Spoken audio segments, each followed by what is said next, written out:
Okay, so now what we do is we're going to actually allocate overhead up into work in process to be combined with our other direct materials and direct labor, and eventually finishing that off and sending it over to finished goods. All right, so what we need to know here is what is our actual direct labor hours. And so down here we have 37,000. So right here I'm going to put 37,000 in direct labor hours times our predetermined overhead rate, and that gives us 1,995,780. Now, if we take a look at the total overhead here, the actual overhead, that's 1,983,000. Okay, so what we do is we compare this number to the total of these numbers, and what we find is that we are over allocated by $2,780. That's not uncommon.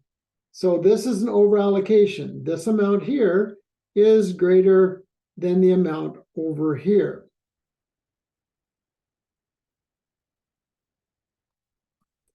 Okay, so what we would do then to finish this off is to zero out our manufacturing overhead account because it's a clearing account. We are then going to credit manufacturing overhead for 2,780 and debit costs of goods sold. And that's the way we do it. Now I want to do one more thing. Let's take a look at what it would be if we had 35,000 actual direct labor hours times a predetermined overhead rate. We get, hang on, let me format this. We allocate 1,887,900. Again, debit to work in process, credit to overhead. But now we have a little different scenario. So we have actual overhead costs of 1,993,000 compared to the 887. So let's do that. Equals 1,983,000 minus the amount that we allocated. And I get something completely different here. So just hang on with me for a second. I'm going to delete that, make sure this is correct.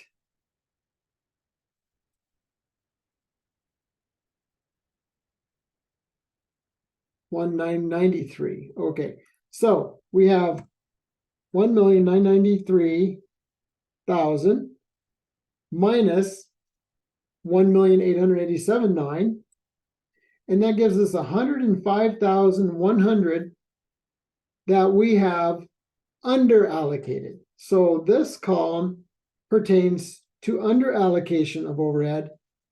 And that indicates that we have pushed costs up into work in process at a lower overhead rate than we should have, which means that possibly our products are at this point under costed.